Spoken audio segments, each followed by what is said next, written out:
Stealing stuff? Stealing stuff? Yeah. Like breaking into the house and taking No, we're taking our suitcases out of the house. Right. Hey, what's goody, y'all? It's your girl Jamaica, back with another YouTube video. Thank you so much for tuning in to watch this video with me. Please make sure that you like, share, comment, subscribe, and smash that notification button down below so you can be one of the first people to see my videos as soon as I upload them, because you know that y'all love the juice and you know that I stay having the juice. So like I tell all of y'all beautiful people all the time, pass me your cups so I can fill you up, okay? Now let's get right into this video. Leg up.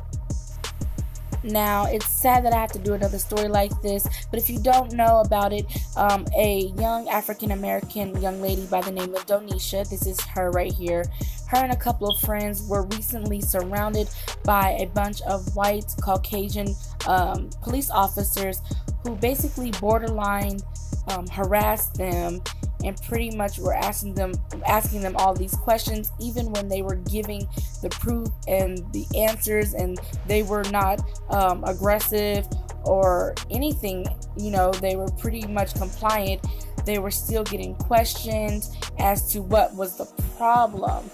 It pretty much seems that the problem was that they were just black. I mean, if you want to just be brutally honest, that's what it was, because it didn't seem to be a threat. But what makes the situation, I guess, quote unquote, special or unique is because the young lady, Miss Donisha, is actually the legendary Bob Marley's granddaughter.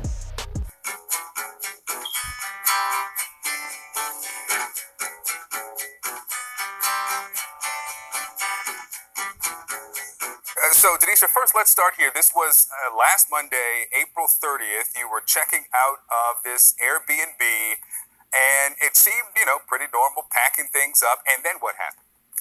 Wow. And then out of nowhere, police cars swooped down on us from before, in front of us and behind us. It was kind of surreal. And you didn't know that anything was out of the ordinary until the police car showed up? No. We can't say anything was out of the ordinary. When I came out, we were packing our vehicle, and Kelly indicated to me, she said, look over that lady over there. And the lady was standing on her front lawn, looking over at us with her hand akimbo and her hand to her phone. And she said, she's probably going to call the police. And I kind of just scoffed at it and went back inside, because why would she? And so said, so done. The reality is, we were black people in a white neighborhood, and that was enough to call the police. When you say that she was probably going to call the police, and you asked why, we do have actually sound released by the Rialto Police Department. An officer went to her, and she said that she was scared, and here's the explanation from her why she was scared. Let's listen. Well, I walked out here and to check the mail, and I see these strange people coming in, going back and forth, with luggage, and I didn't recognize them. What made you think they were strange? Because they had luggage in their hand, and they weren't really looking at me. Mm-hmm. They just kind of avoided me, or they didn't wave, like neighbors. And I noticed the couple that were in there that owned the house, and I didn't recognize them. Now, before we hear what Donisha and her friends have to say in regards to hearing that, let's first hear what the owner, who actually rented out her home to Donisha and her friends for the weekend, has to say in particular to this situation. They're literally my first guests. Marie Rodriguez owns the home listed on Airbnb. Since the incident, she says she's been threatened for defending the police and her neighbor, who became suspicious because Prendergast group didn't respond when she waved at them. Strange vehicle, strange people in a suburban neighborhood, and they're not friendly. She called the police, and I don't blame her. This is what Donisha and her group of friends, and as well as some other people, have said regarding this statement. Check it out. I think I would have hoped that she would have called her neighbor first. Why didn't she just call the neighbor before she called the police? Why was her first intention to call the police? What did she want to happen? And why was the protocol to respond in the manner that they did? And why didn't she wave to them? That's a great question that nobody has asked. Why didn't you wave to them first and see if they waved back? Why do you expect black people to wave at you at your behest so that you feel secure? That's right. And when you're renting out your house, let the neighbor know so when they see people there, Right, that are not you. Yeah. That's a really good point, John. That's news you can use. FYI, you're going to see different people walking in and out. It's not going to be me for the next week. Now, that might have been a little difficult to hear, Comey. I assume you've heard it before. When the police released it, you said that they didn't wave, like neighbors. What's your reaction to that from that homeowner? Well, before Comey starts, I want to make something very clear that Go ahead, Jasmine. this is only a part of the video footage that has been released. We look forward to receiving the full 911 tapes, which we have not received yet, that we requested over a week ago from the Rialto Police Department. The other thing that I want to make very clear is that the police officers arrived on the scene and actually informed them that this neighbor called and reported that there were 3 black people stealing stuff. And there's like 3 black people stealing stuff. Stealing stuff? Yeah, like breaking into the house and taking. No, we're taking our suitcases out of the house. Right. Now, if that's not what this woman said, then that's a real disconnect. It's actually a lie on behalf of the Rialto Police Department, and that goes more to the mindset of those officers. Yeah, that's also included in the recording, so you can hear the officer Right. explaining to the 3 here. And Comey, your reaction to what you hear from this neighbor? I don't know how to react to that. She said we look strange, and I don't know what about us was strange. If I was in my neighborhood and I saw someone coming out of a house with luggage, I would not automatically suspect that they were stealing. So that is my response to that. That is the first time I'm actually hearing that. But yeah. Now, the Rialto Police Department has now put out footage from their body cams, basically to show how they were having a pretty calm and chill conversation with Donisha and her friends during this incident, pretty much so this video could be their defense, saying that they were nothing but professional and handled themselves appropriately when it came to this incident. In their defense, On Tuesday, Rialto police released body cam footage to counter perceptions on social media that officers acted inappropriately.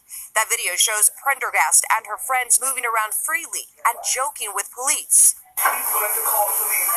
You guys are amazing. You're so great. now that we have seen what the police decided to show, let's hear Donisha and her group of friends and their points of view on what happened later after that.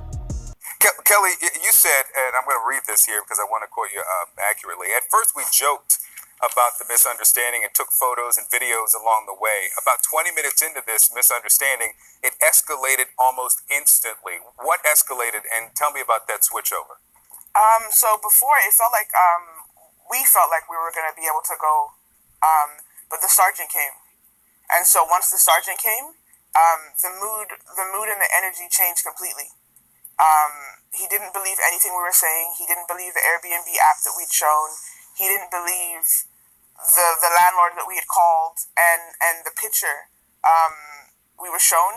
They called the landlord and got a DMV picture, and they showed it to us, and we all agreed, yeah, that's her.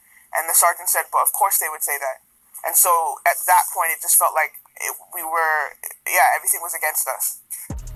Now, this is what Donisha and her group of friends would like to see happen in the outcome from this incident. Jasmine, I read that you said that this woman who made this call to police needs to be held accountable. What does that look like? What does that mean?